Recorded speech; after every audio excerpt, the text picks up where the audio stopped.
দয়া অভিজিৎ তাড়াতাড়ি সুইমিং পুলে নামো, সূত্র খুঁজতে হইব। এই কই যান? সূত্র খুঁজতে যাইতাছি, মার্ডার হইছে না, কে সলভ করবো না? মার্ডার হইছে না কি হইছে ওটা তো কইলামই না।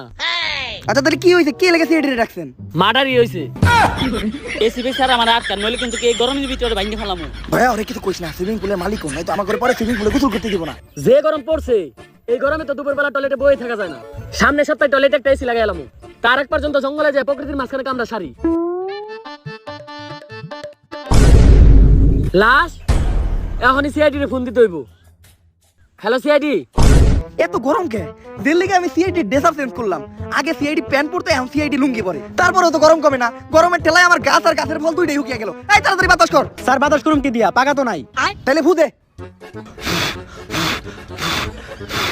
ও গাছ লাগান, পরিবেশ বাঁচান, মাঝে মধ্যে বাতাস দিয়া গাছটারও একটু বাঁচান।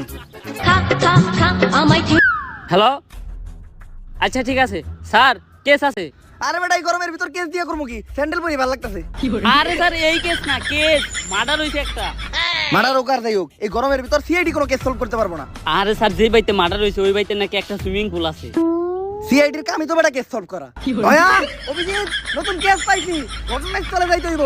গর্ত থেকে সূত্র খুঁজে বাই করি, মানি না কোনো ভিআইপি, তাই পাবলিক আমার করে ছোট্ট করে একটা নাম দিছে সিআইডি। কিসের কেস, কেন মার্ডার হইছে? আমার একটা কল আইছে, 1 মিনিট একটু কথা বলে আসি।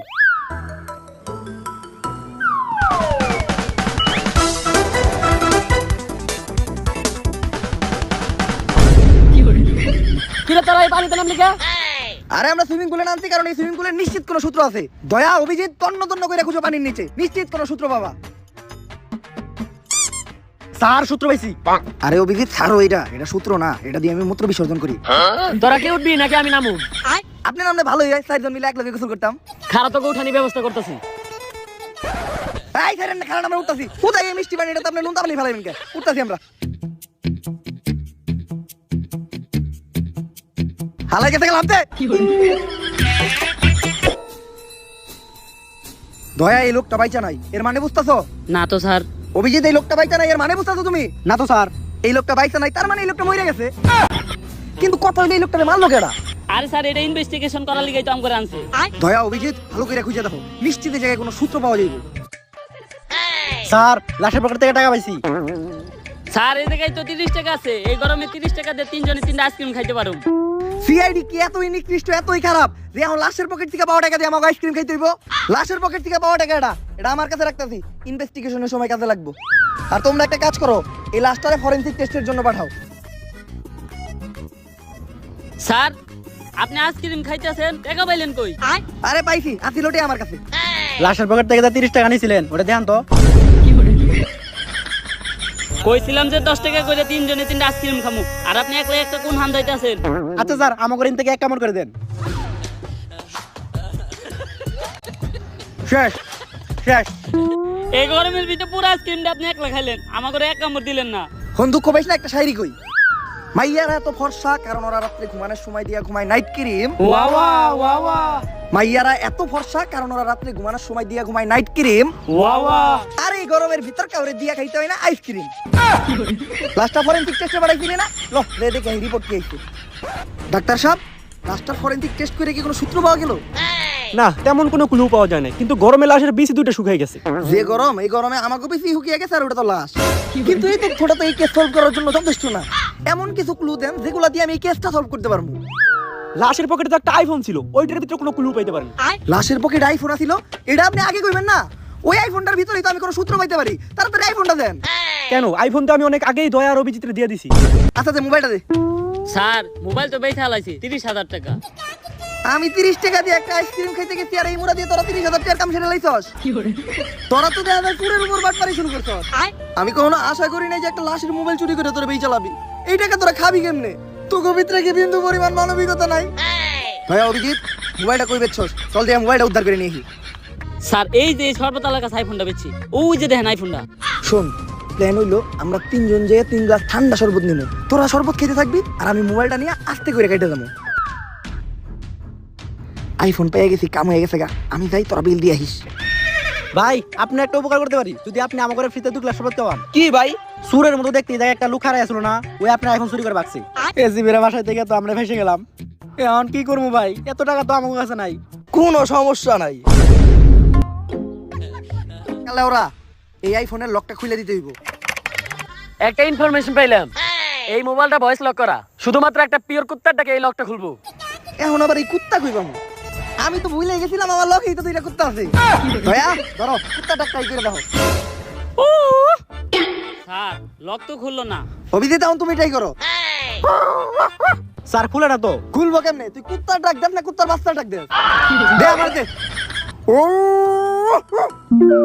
লক খুইলা গেছে। স্যার এত খুশি হওয়ার কি আছে, আমি তো জানতাম আপনাটাকে লকটা খুলবো। কেমনে? আরে হেকালে ওরাই তো কইলো একটা পিওর কুত্তাটাকে লকটা খুলবো। যাও অভিজিৎ, এই মোবাইল থেকে এখন ইনফরমেশন গুলা কালেক্ট করো। দয়া অভিজিৎ, মোবাইলের ভিতর কি কোনো সূত্র পাইছো? হ্যাঁ স্যার পাইছি। আমার মনে হয় যে মরছে হে নুডলস খুব পছন্দ করতো। এটা কেমনে বুঝলা? আরে স্যার ওই ওর গার্লফ্রেন্ড এসএমএস করছে, please send me your noodles. আরে অভিজিৎ, ওটা নুডলস না, নুট। তা দেখো তো নুটস কি পাঠাইছে নাকি? হ্যাঁ স্যার পাঠাইছে, এখন আর শো করে নাই, লোডিং হইতাছে। কারো পার্সোনাল জিনিস কখনো দেখতে হয় না, কারো পার্সোনাল জিনিস দেখা কোনো ভদ্রলোকের কাজ না। তোরা একটু সাইডে দেয় বয়, বাদ বাকি ইনকোয়ারিটা আমিই করতেছি। ও কি জিনিস দেখলাম, এমনিতেই যে হট, তার উপর তো আবার এই পিকচার দেখার পর শরীরে আগুন ধরে গেল গা। স্যার তাহলে এটাই আপনার ইনকোয়ারি, আর আপনি না কইছেন কারো পার্সোনাল জিনিস দেওয়া ভদ্রলোকের কাম না। আরে বেটা ভুলে যাইতেছিস নাকি, স্যার তো আর কোনো ভদ্রলোক না। বেশি কথা কও তোমরা, আমি এই জায়গায় কেসের ইনকোয়ারি করতেছিলাম। ওর গার্লফ্রেন্ড লাস্ট টাইম ওর কাছে কোক খাইতে চাইছে, এই তো ওর গার্লফ্রেন্ড ওরে মেসেজ লিখছে। ওই তুমি কিন্তু ইদানিং নষ্ট হয়ে গেছো, তুমি কি ফেসবুকে কাপল ব্লগ দেখো নাকি? হ্যাঁ স্যার। স্যার কাপল ব্লগ তো আমিও দেখি, আর পোলাপানে কাপল ব্লগ দেখবো না কে? আগে কষ্ট কইরা এমবি বইরা ভিপিএন চালু কইরা ব্রাউজারে ঢুকে ওয়েবসাইটে যা দেখতে হইতো, তা এখন ফেসবুকে কাপল ব্লগ লিখে সার্চ দিলে আয় পড়ে। কম করেছে ভরপুর বিনোদন। আর যে ভিডিওতে থাকে বেশি পোকা বক, তার নামই কাপল ব্লগ। বুঝছি, রাইতে যখন কথা কম, ওই কাপল ব্লগটা আমারও দেখতে হইব। অভিজিৎ, এরপর ওর গার্লফ্রেন্ড ওর একটা মেসেজ দিছিল যে গরমের ভিতর ওর গার্লফ্রেন্ড ওর কাছে একটা এসি চায়। এর মানে বোঝা যায় এসির দোকানে গেলে আমরা কোনো একটা ক্লু পাইতে পারি। চলো। ওমাগো প্রচুর গরম লাগতেছে, তার উপরে এই গরমের ভিতরে এতক্ষণ ধরে হাঁটতাছি, হাঁপাইও গেছি। স্যার এই গরমের কারণে তো আমার মূত্র হলুদ হয়ে গেছে। অভিজিৎ, তোমার তো খালি মূত্র হলুদ হয়ে গেছে, আমার তো মূত্র বাইরই হয় না। দয়া তুমি একটা কাজ করো, তুমি যে এসি দোকানটার খোঁজ লাগাও। এই পর্যন্ত আমরা এটিএম বুথে ঢুকে কিছু টাকা তুলে আনি। স্যার আপনি এটিএম বুথ থেকে টাকা তুলবেন কেমনি?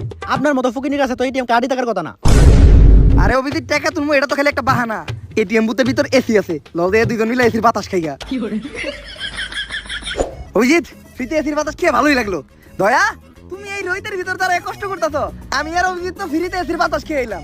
আরে স্যার কি এর কষ্ট, এসির দোকানদার ভাই তো খুবই ভালো মানুষ। হ্যাঁ হ্যাঁ, দোকানে বিটে নিয়ে আমার এসির তলে বহিয়া বিরিয়ানি খাওয়াইছে, এই যে দেখেন লগে একটা ঠান্ডা জুসও দিছে। অভিজিৎ, লস হয়ে গেল। স্যার মাইনছে ঠিকই কয়, অন্যের জন্য কুয়া গুদলে ওই কুয়ায় নিজেরই পড়তে হয়। দয়া তাহলে জুস দাও, এক ডুক খাই।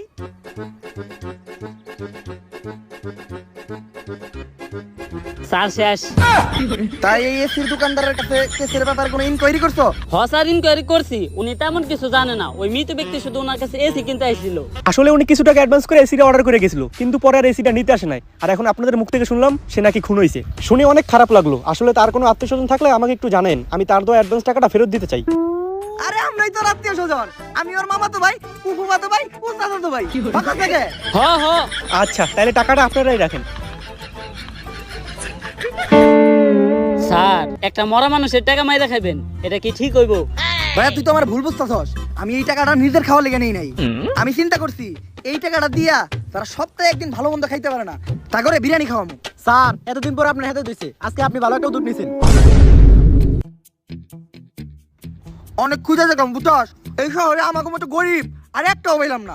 হসার আপনি ঠিকই কইছেন। বিরিয়ানির লগে আবার ঠান্ডা জুস, ও গরমে শান্তি।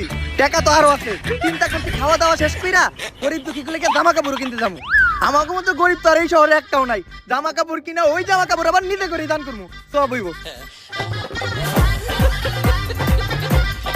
ডাক্তার এমনিতেই তো গরমে মাথা নষ্ট, তার উপর আবার কোনো ক্লু পাইতাছি না। এই কেসটা আমরা সলভ করবো কেমনে? স্যার আপনি ক্লু খুঁজলে তো পাইবেন, আপনি তো করতেছেন খালি দান্দা। অভিজিৎ, তুমি কিন্তু একটু বেশি কথা কও, চুপচাপ শোনা একটা শায়রি কই। শীতের দিনে খাইতে হয় গরম পানি, আর গরমের দিনে খাইতে হয় ঠান্ডা। শীতের দিনে খাইতে হয় গরম পানি, আর গরমের দিনে খাইতে হয় ঠান্ডা। কেস সলভ করিবা না করি, করতে হইব ধান্দা। যেহেতু কোনো ক্লু পাই নাই, তাই গরমে হিট স্ট্রোক করতে কইয়া এই কেসটা ধামাচাপা দিয়ে দিন। স্যার আদৌ কি এটা সম্ভব? দয়া, এটা উমরন ফায়ারের ভিডিও, এই জায়গায় যে কোনো কিছু সম্ভব। ও হ্যাঁ, আপনার তো আমি একটা কথা বলতে ভুলেই গেছি, ওর মৃত্যুটা হয়েছে মাথায় আঘাত পাওয়ার কারণে। আর ওইটা সম্ভবত কোনো বরফের টুকরা হবে, কারণ ওর মাথাটা অতিরিক্ত ঠান্ডা এবং ভিজা ছিল। ডাক্তার, এই কথাটা তুমি আমার আগে কইবা না? এমনই ঘটনার স্থানে চলো, নিশ্চিত ওই জায়গায় আমরা ভালো করে খুঁজলে যে কোনো একটা সমাধান পেতে পারি। দয়া, অভিজিৎ, এই পুরো জায়গাটারে তোমরা তন্ন তন্ন করে দেখবা। যদি কোনো সূত্র পাও তাহলে ওইটা তোমরা আগে নিজেরা যাচাই করে দেখবা। আর যদি কোনো টাকা পয়সা, মোবাইল বা মানি ব্যাগ পাও তাহলে ওইটা আমার আইনা দেখাইবা। স্যার জায়গাটা একবার ভালো করে দেখেন, চেনা চেনা মনে হচ্ছে না? হ স্যার, ভালো করে দেখেন। আর ডাক্তারে জানি কি কইছিল, পোলাটা বরফের আঘাতে মারা গেছে। তার মানে কি? দয়া, অভিজিৎ, আরো জোরে জোরে ঢোল। স্যার আর কত জোর ডলমু, ঢলতে ঢলতে তো আপনার পিঠার খাল তুলে নিলাম। আরে বেটা, তাও তো গরম কমে না। ও মাবুদ, দুবাইয়ের মতো গরম দিলা, কিন্তু শেখে মতো বিবি আর টাকা তো দিলা না। স্যার, বিবির কথা উঠাতে একটা কথা মনে পড়লো। এত কষ্ট করে বরফ না ডইলে যদি একটা বিয়া করতেন, তাহলে শ্বশুর বাড়ির থেকে যৌতুকে একটা এসি আনতে পারতেন। দয়া, তুই তো ভালো বুদ্ধি দিতেছস, তাড়াতাড়ি বরফ সরা। ফেসবুকে এখনই একটা স্ট্যাটাস লাগাই, চরিত্রবান মেয়ে পাইবা না পাই, যৌতুকে একটা এসি চাই। বিয়া করবো, এসি নিবো। স্যার তাহলে বরফটা কি করবো? ওটা জঙ্গলে ফেলাই দে। আর যখনই আমরা দুইজনে মিলে বরফটা জঙ্গলে ফালাইতে গেছি, হয়তো তার কিছুক্ষণ আগে ছেলেটা গরমের কারণে টয়লেটে না যায় প্রকৃতির মাঝখানে বাতাসে বসে ইম্পর্টেন্ট কাজ সারতে আসছিল। কিন্তু আমরা কোনো কিছু খেয়াল না করেই বরফটা জঙ্গলের মাঝখানে ছুঁড়ে ফেলি, আর যেটি ওই ছেলেটার মাথায় গিয়ে পড়ে। আর গরমের ভিতর দুপুরবেলা টয়লেটে না যে জঙ্গলে হাঁকতে যাওয়ার জন্য ওই ছেলের জন্য কাল হয়ে দাঁড়ায়। তাইলে স্যার ও কি আমাকে কারণে মরছে? স্যার, আমি আর অভিজিৎ এখন মার্ডার মামলার আসামি, এখন আমাকে কি হইব? আরে তোরা চিন্তা করস কে? আমি আছি না, আমি থাকতে তো করে কেউ কিছুই করতে পারবো না। স্যার, আপনি ঠিকই কইছেন, আপনি থাকতে আমাকে কেউ কিছু করতে পারবো না। খালি 10 বছরের নিকে জেলে বইরা দিছে। দয়া, অভিজিৎ, হয়তো তোরা একটা জিনিস জানতি না, যে কেসটা সলভ করতে পারলে আমরা 10 লাখ টাকা পাইতাম। তাই তো করে ভিতরে ঢুকাইয়া আমি কেসটা সলভ করছি। এখন আর 10 লাখ টাকা 3 ভাগে ভাগ করতে হইব না। তাই তোরা দুইজন পয়সা মরবি এই জেলে, আমি গরমে গোসল করতে যাবো সুইমিং পুলে। La voz de que vete, vete.